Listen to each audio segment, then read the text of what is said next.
Sa paglipas po ng panahon, sa bawat hamon na dumating, Sa bawat pag-uusig, hirap at pagsubok na pinagdaanan, Isang katotohanan po ang nananatiling buhay sa aming mga puso. Ang walang hanggang pag-ibig at pagmamahal ng Panginoong Diyos sa Kanyang Iglesia. Ang Iglesia ni Cristo ay nananatiling matatag at nagkakaisa.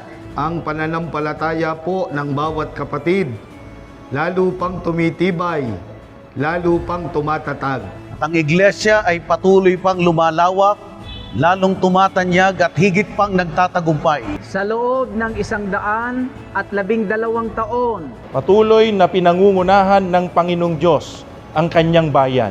Patuloy ang pagdami ng mga naggagandahang gusaling sambahan. Ng mga ministro at mga manggagawa na magpapalaganap ng kanyang mga salita. At ng mga may tungkulin na magmamalasakit sa iglesia. At sa pangungunan ng pamamahala, patuloy kaming nagtutumibay sa mga paglilingkod.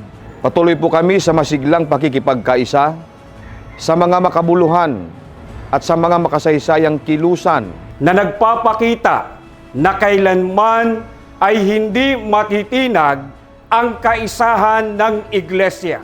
Ang bawat tagumpay na ito ay nagpapatunay ng mga dakilang gawa ng ating Panginoong Diyos. Kami po, ang mga kapatid mula po sa Distrito Eklesyastiko ng Maynila, Ay buong pusong nagpapasalamat sa lahat ng kanyang pagpapala. kaisa ng pamamahala ng Iglesia, mananatiling matatag at masigla.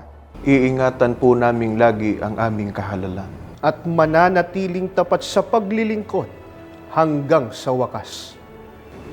mula po sa distrito ng Maynila, kami po ay nagpupuri sa ating Panginoong Diyos at sa ating Panginoong Hesukristo dahil po sa pagsapit ng Iglesia sa kanyang ika-112 anibersaryo.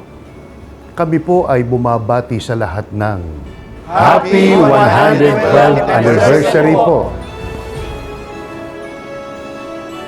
Happy 112th Anniversary po!